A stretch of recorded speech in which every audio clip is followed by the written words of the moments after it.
Sekarang mari kita lihat struktur otak manusia. Sini ialah lobus hadapan otak. Sini pula adalah lobus temporal.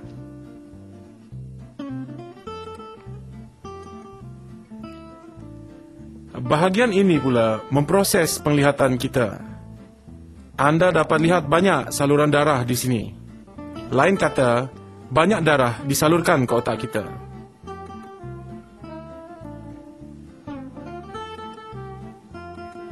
Sekarang biar kita lihat dia di mana letaknya kelenjar pituitari. Ia berada di bahagian bawah otak kita. Inilah yang merembeskan HGH. HGH inilah yang bertanggungjawab pada pertumbuhan sel-sel tubuh manusia.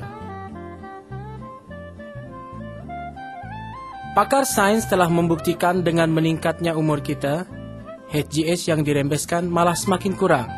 Bermula dari umur 21 tahun, paras HGH kita semakin menurun. Pada umur 40 tahun, kita hanya merembeskan kurang daripada setengah kuantiti HGH yang kita rembeskan bila kita berusia 30 tahun. Ketika umur menjadi 60 tahun, kita hanya merembeskan 1/4 daripada kuantiti yang dirembeskan ketika berusia 21 tahun. Mari kita bandingkan dua buah otak manusia ini. Yang ini adalah otak orang yang dalam lingkungan umur 20 hingga 30 tahun. Manakala yang ini pula adalah otak seorang yang berusia 70 tahun. Anda dapat lihat ia merosot sebanyak 30% kerana kekurangan HGH. Sekarang mari kita lihat buah ginjal manusia pula. Ini ialah ginjal seorang yang berusia 20 tahun, ini pula yang berusia 70 tahun.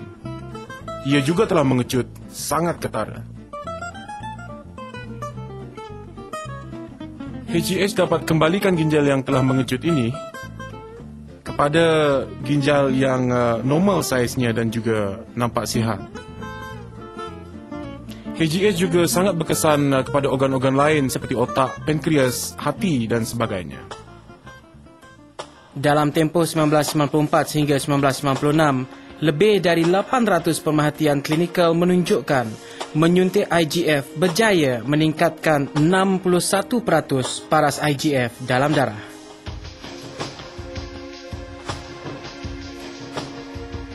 Peserta mendapati kekuatan otot masing-masing telah bertambah, daya tahanan badan juga meningkat dan lemak pula semakin mengurang.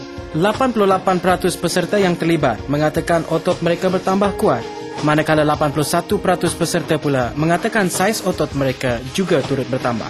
Paras HGH yang tinggi membolehkan mereka menjalankan aktiviti yang lebih intensif dan juga mengurangkan 14% lemak serta menambah sebanyak 8% otot. Dengan senaman dan mengurangkan makan, badan manusia tidak akan memetabolismekan lemak, malah membina lebih banyak otot. Tapi kalau anda membanyakkan senaman dan memakan makanan yang tinggi selulos dan rendah lemak, anda akan dapat meningkatkan kemampuan HGH memetabolismekan lemak. Penyelidikan di Hospital St. Thomas mendapati HGH dapat memperbaiki kondisi emosi dan menghapuskan kemurungan. HGH didapati lebih berkesan daripada Prozac. Ia juga dapat menambah tenaga pesakit. HGH juga dapat meremajakan sistem imunisasi kita. Ia dapat memperbaiki fungsi sel T, menambah kuantiti sel darah merah dan antibodi, meningkatkan aktiviti sel pembunuh dan sebagainya. HGH dapat mengawal penghasilan sel. Ini adalah satu sel normal. Nukleusnya akan membahagi kepada dua dalam proses menghasilkan satu lagi sel yang serupa.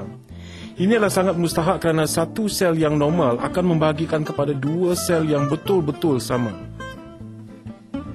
Proses penghasilan ini sangat pantas, tapi sel ini mungkin akan berhenti berkembang selama 2 hingga 4 minggu. Ini adalah sangat penting kerana paras HGH yang kurang akan melambatkan penghasilan sel.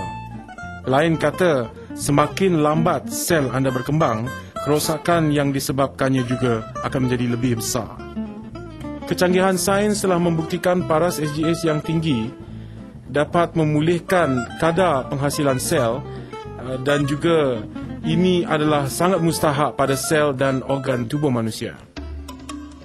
Kekurangan HGH akan menyebabkan kulit kita lekuk ke dalam. Paras HGH yang tinggi dapat memperbaiki struktur kulit kita.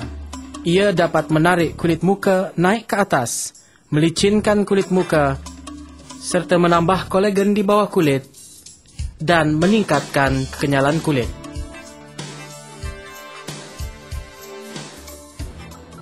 Bila usia meningkat, daya penglihatan kita semakin merosot. Kerana kekenyalan kanta dalam mata kita semakin merosot. HGH dibuktikan dapat memperbaiki kebolehan mata kita memfokus dan menghadapi perubahan kecerahan cahaya. Antara 333 orang pesakit yang kekurangan HGH, peratus pesakit yang meninggal kerana sakit jantung adalah 2 kali ganda daripada pesakit yang normal paras HGH-nya. Didapati paras SGH yang tinggi dapat menurunkan tekanan darah, memperkuatkan otot jantung dan memperbaiki sel otot jantung yang telah rosak. HGH dapat merangsangkan sel tulang, membina lebih banyak tulang. Dengan vitamin D3 dan kalsium yang mencukupi, ketumpatan tulang meningkat dan dapat mencegah osteoporosis. Jabatan Perubatan Amerika Syarikat telah meluluskan syarikat perubatan menghasilkan HGH tiruan, tapi ia hanya boleh diperolehi dengan preskripsi doktor.